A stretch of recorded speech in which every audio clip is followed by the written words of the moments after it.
Hello and welcome to V3 cars. क्या आप जानते हैं कि नई पंच ही एक ऐसी एसयूवी है जिसमें सीएनजी के साथ ऑटोमेटिक ट्रांसमिशन का ऑप्शन है और इस अपडेट में टाटा ने इसमें नेक्सॉन वाला 1.2 लीटर टर्बो पेट्रोल इंजन भी दे दिया। तो पावर ट्रेन वाइज अब एफिशिएंसी और कन्वीनियंस के अलावा इसमें एक पावरफुल ऑप्शन भी है and we are driving both these power trains in this video, so stay tuned till the end for a full review. पहले एक्सटीरियर इंटीरियर अपडेट्स देखते हैं and as you can see इसका front अब रीस्टाइल्ड है। Sleek grill होने की वजह से शार्प लगता है and the bumper also has more muscle. यहाँ फ्रंट पार्किंग कैमरा है और इस टॉप वेरिएंट में ऑल एलईडी सेटअप है। अलॉयज का साइज 16 इंच है but the design is new and you also get these side parking cameras. Rear का design अब ज्यादा mature और modern है thanks to these smart connected tail lights. Boot space remains the same as before and so does the cabin room.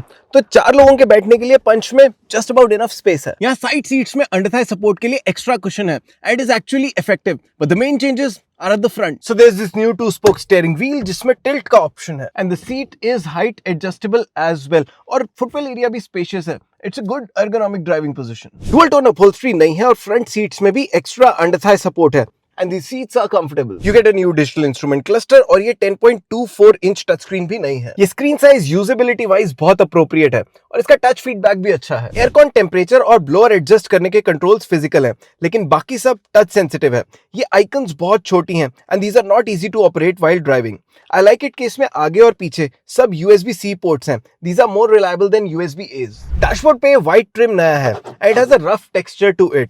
Aircon vents के around shiny white trim है and looks neat. Sunroof, LED cabin lights, sliding front armrest with storage, cooled glove box और standard 6 airbags बाकी notable features हैं। ये turbo petrol engine के साथ पता नहीं क्यों टाटा ने ऑटो डिमिंग IRVM नहीं दिया। सीएनजी के साथ तो है। सीएनजी में 1.2 लीटर नेचुरली एस्पिरेटेड इंजन आता है with 73.4 PS and 103 newton metre output. Non petrol engine का आउटपुट इस इंजन के कंपैरिजन में 14 PS और 12 न्यूटन मीटर ज्यादा है, but this feels adequate for Punch's size for a city run, neither too peppy nor too underpowered. Main चीज है कि सीएनजी के साथ AMT है and it is good because CNG mainly cities में ही यूज होती है and you want an automated transmission to make your life easy. पर ऑटो मोड में गियर शिफ्ट्स के टाइम पे ड्रॉप इन पावर एविडेंट है, although it's not a deal breaker. इसमें paddles और मैनुअल स्टिक शिफ्टिंग भी है पर गियर शिफ्ट्स ही स्लो हैं तो पावर ड्रॉप तो महसूस होगी ही। वैसे भी हेवी एक्सेलरेशन के टाइम पे इंजन बहुत नॉइजी है so you wouldn't want to do that regularly. The good thing is कि स्लो स्पीड राइड कंफर्टेबल है और क्लस्टर में आप ऑटो मोड में भी करंट गियर देख सकते हैं। गियर्स की बात करें तो पंच टर्बो में 6 स्पीड मैनुअल ट्रांसमिशन है।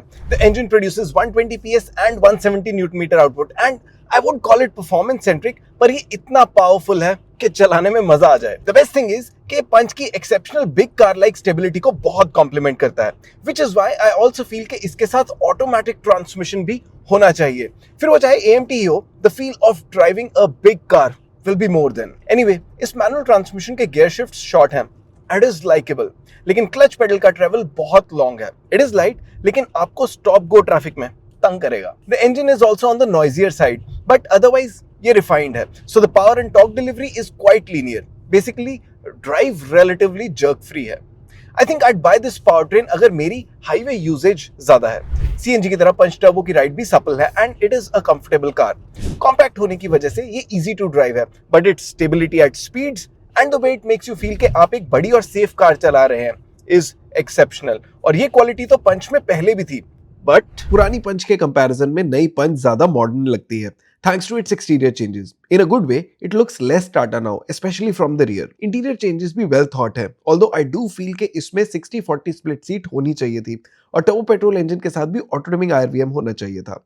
I mostly end up liking cars जिनकी ड्राइविंग पोजीशन इतनी ergonomic हो कि उनमें बैठ के ऐसा लगे कि आप इस कार को कब से चला रहे हैं, and the Punch has such a driving position. Driving की बात करूं तो सीएनजी के साथ AMT वेलकम एडिशन है। It makes efficient driving incredibly easy and affordable as well. और चलने में भी ऐसी power train basic city driving के लिए सही है। इसे ज्यादा पुश ना करे, लेकिन it's not meant to do it. Push करना है तो टर्बो पेट्रोल इंजन को कर लेना and it will make you feel like driving a bigger car. पर ये इंजन भी नॉइजी है and the kind of ride and stability that the Punch offers, इस इंजन के साथ भी AMT का ऑप्शन दिया जाना चाहिए था जो नेक्सॉन में ऑलरेडी आता है।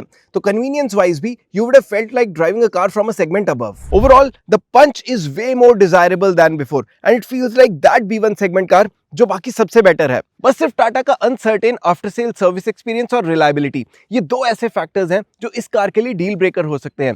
Do these also matter to you, या क्या आप इन्हें इग्नोर करके पंच ले सकते हैं? Let us know your thoughts in the comment section and thanks for watching V3 cars. For more details आप हमारी वेबसाइट www.v3cars.com पे भी जा सकते हैं या हमें फेसबुक और इंस्टा पे फॉलो करें। सभी लिंक्स वीडियो के डिस्क्रिप्शन में अवेलेबल हैं।